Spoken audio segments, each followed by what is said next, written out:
baik dan jahat. Animasi nubuat ini hanya diperuntukkan untuk orang-orang Kristen.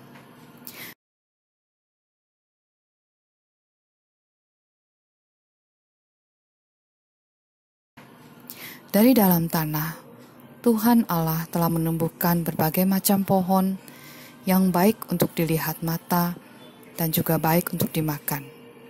Dan di tengah-tengah di suatu taman, di situ ada pohon kehidupan dan ada pohon pengetahuan tentang yang baik dan yang jahat. Kejadian 2 ayat 9. Tuhan pertama kali memperkenalkan Adam kepada pengetahuan baik dan jahat, dan Tuhan Allah memerintahkan dia, Adam, kamu dapat makan apa saja dari setiap pohon di taman ini, tapi kamu tidak boleh makan dari pohon pengetahuan baik dan jahat, karena pada hari engkau memakannya, engkau pasti akan mati. Kejadian 2 ayat 16-17.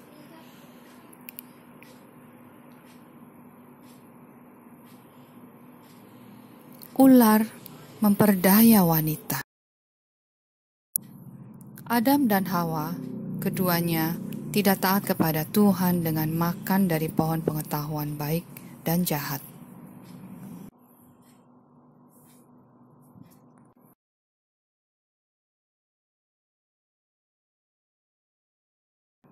Telah terjadi pertempuran antara baik dan jahat di seluruh dunia sejak saat itu.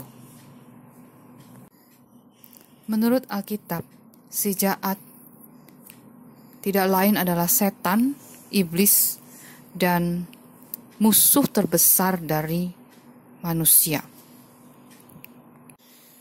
Matius 6 ayat 13, Tuhan telah memanggil setan si jahat.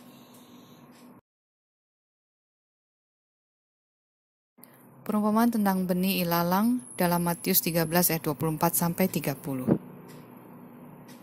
Tuhan Yesus mengatakan pada mereka perumpamaan yang lain. Hal kerajaan surga adalah seperti seorang manusia yang menaburkan benih yang baik di ladangnya. Tetapi ketika semua orang sedang tidur, musuhnya datang dan menaburkan benih ilalang di antara benih gandum dan pergi. Benih ilalang dari musuh adalah anak-anak si jahat dalam Matius 13 ayat 38. Si jahat dipengaruhi oleh setan.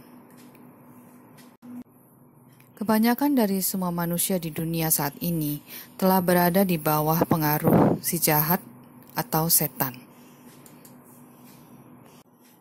Seluruh dunia telah dikuasai oleh si jahat, tetapi benih-benih yang baik tetap tersebar memenuhi seluruh dunia.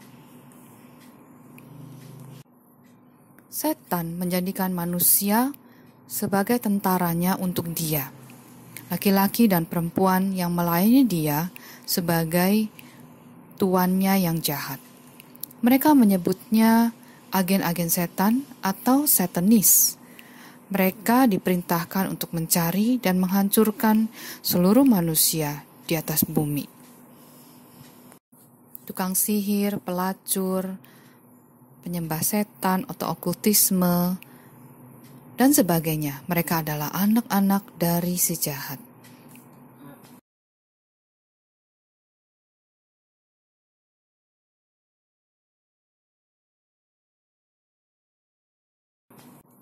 Kapal perang Kristen berlayar di suatu tempat di lautan.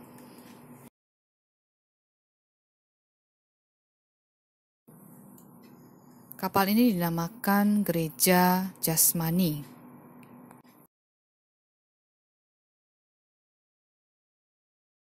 Banyak orang telah bergabung dengan berbagai kapal perang Kristen dan kapal-kapal untuk membela diri mereka melawan si jahat.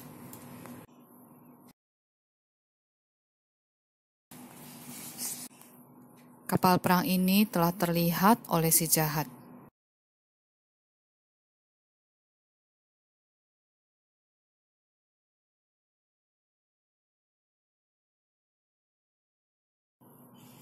Kapal torpedo milik setan, juga disebut sebagai kapal si jahat.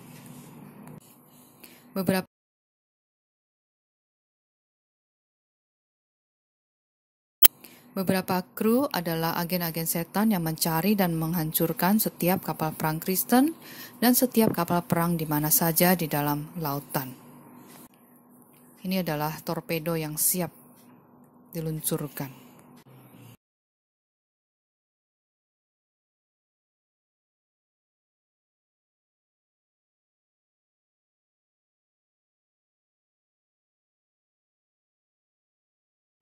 Kru, persiapkan torpedo nomor 1.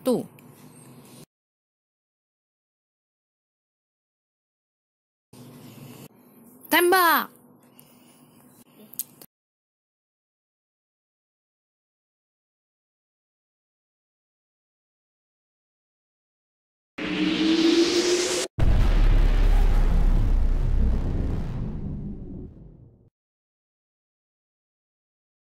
Terpujilah setan.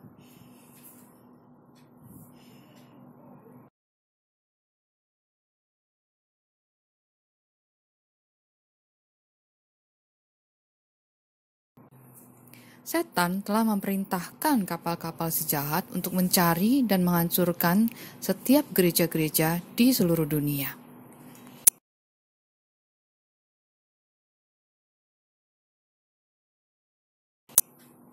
Sebuah gereja Kristen yang kecil.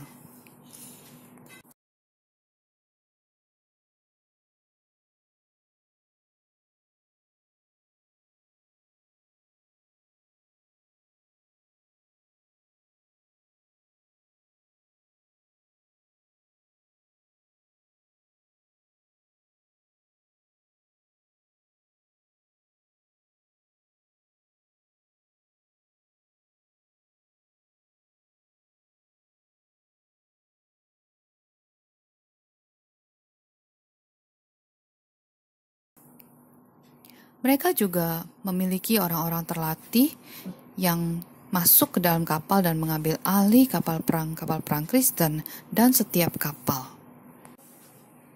Banyak pastor-pastor dan tua-tua gereja yang menyerahkan gereja-gereja mereka kepada setan melalui perbuatan-perbuatan jahat. Masih ada banyak kapal-kapal Kristen dan kapal-kapal perang Kristen di mana saja untuk orang-orang yang baik.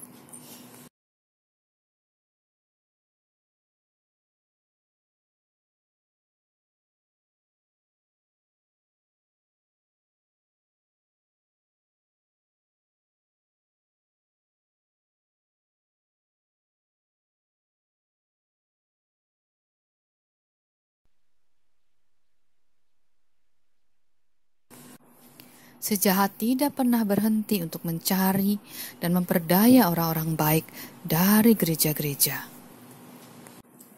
Setan juga memiliki banyak kapal-kapal perang Kristen dan kapal-kapal yang ditangkap olehnya, dan semuanya menjadi berada di bawah nama dia.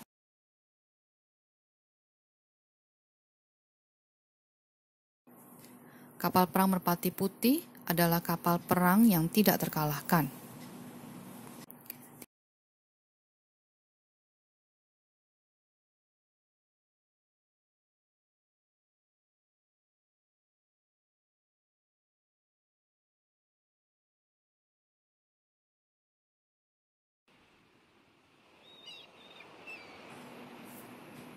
Tidak ada musuh yang terlihat.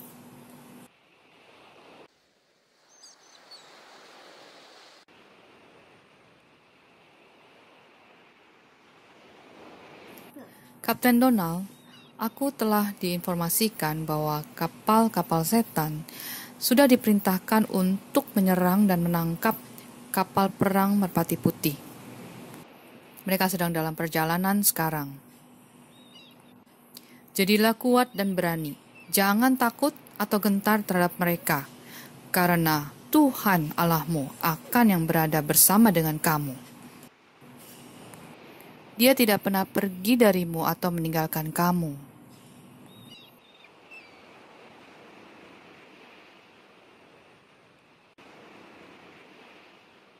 Ada musuh yang terlihat.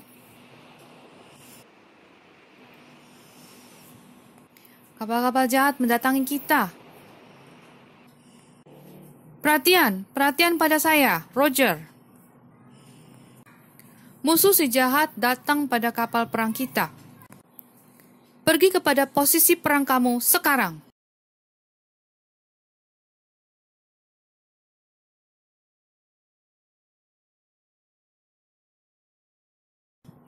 Pergi pada posisi perang kamu sekarang. Jangan ditunda. Pergi sekarang.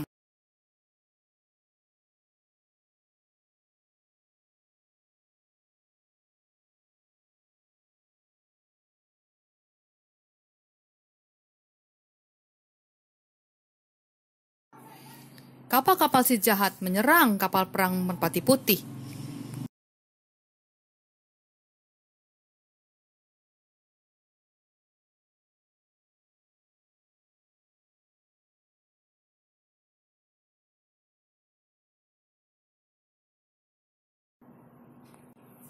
Roger, posisi perang tidak diperlukan. Aku minta engkau mengambil mereka kembali sekarang.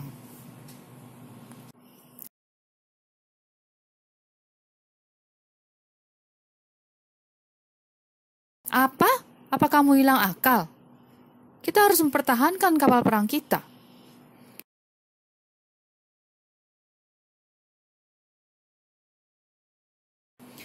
Aku setuju dengan kamu. Kapal perang kita memang berharga, dan kemuliaan Tuhan yang memilikinya.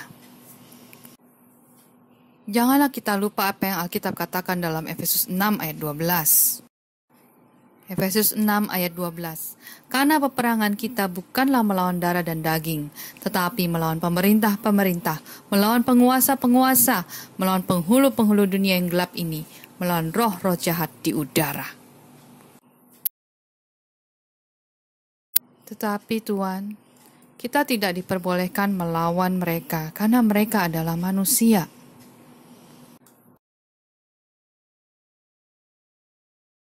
Tetapi mereka jahat. Kamu benar, mereka adalah anak-anak dari si jahat, tapi mereka tetap manusia. Panggil mereka kembali sekarang. Baik Tuan, perhatian kepada saya, Roger. Para kru yang memegang persenjataan anti-aircraft, batalkan posisi senjata kamu.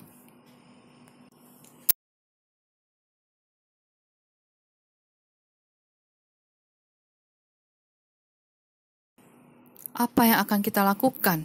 Apakah kita membiarkan mereka menyiksa kita? Tidak, anakku yang kukasihi, kita harus berdoa dan meminta Panglima tertinggi untuk menolong. Perhatian kepada saya, Roger. Para kru anti-aircraft guns, engkau harus berdoa dan memanggil Panglima tertinggi kita untuk meminta pertolongan.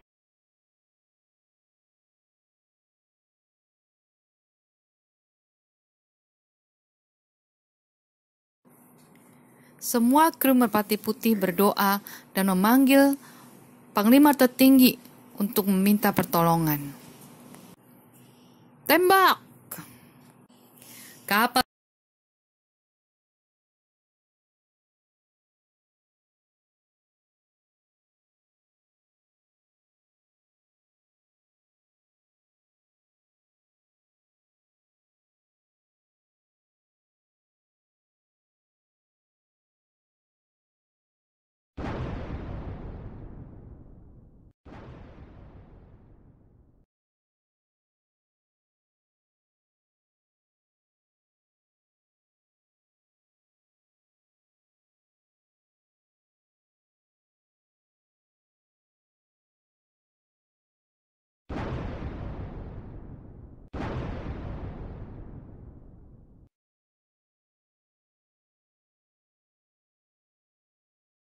Kapal si jahat telah ditembak oleh senjata mereka sendiri.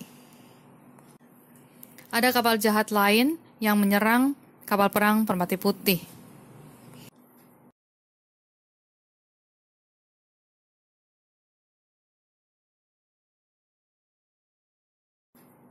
Kru kapal jahat ini memutuskan bahwa mereka tidak akan menyerang kapal perang Merpati Putih dengan torpedo mereka, tapi mereka akan menyerang dengan senjata mesin yang mematikan, yang dapat melukai setiap orang Kristen, kapal perang Kristen dengan parah.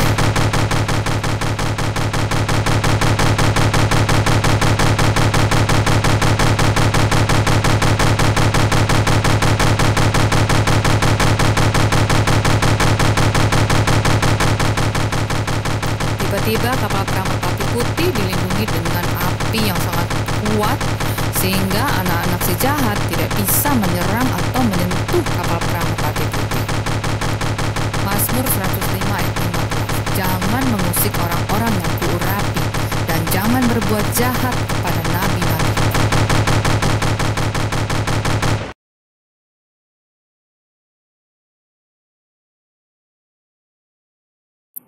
Kapal perang udara malaikat.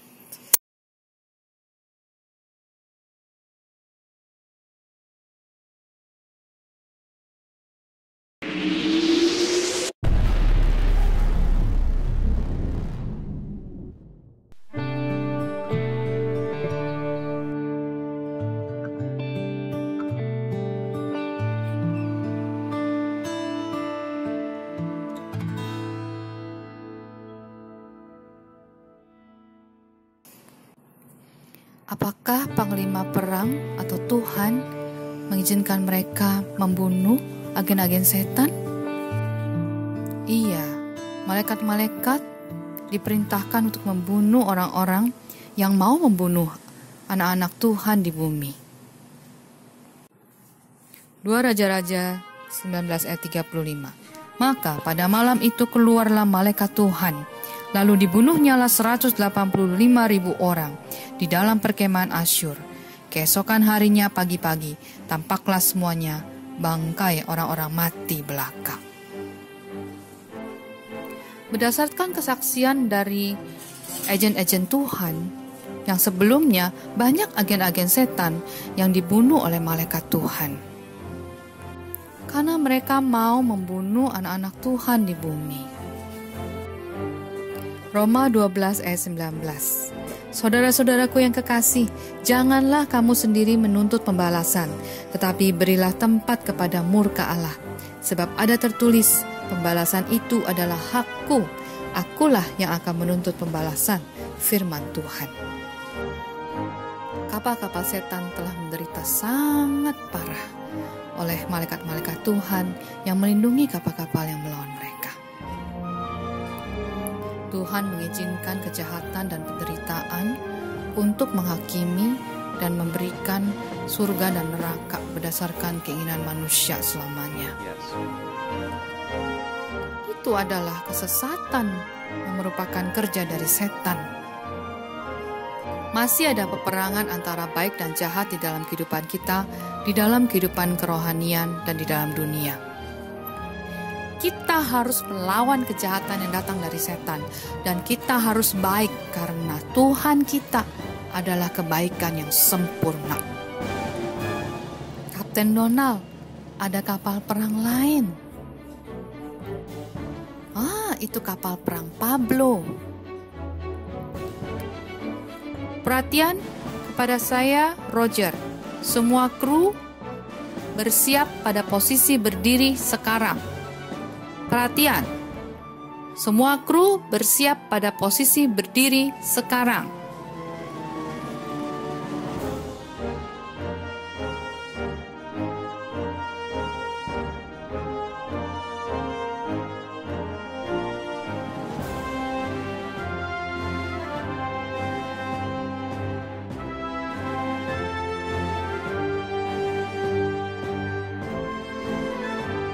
Beri hormat pada Kapten Pablo dan krunya di dalam Kristus.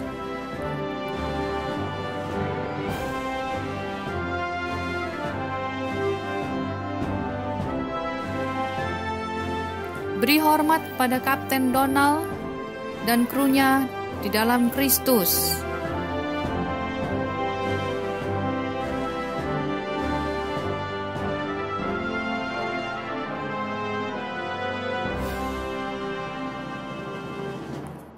Tuhan memberkati.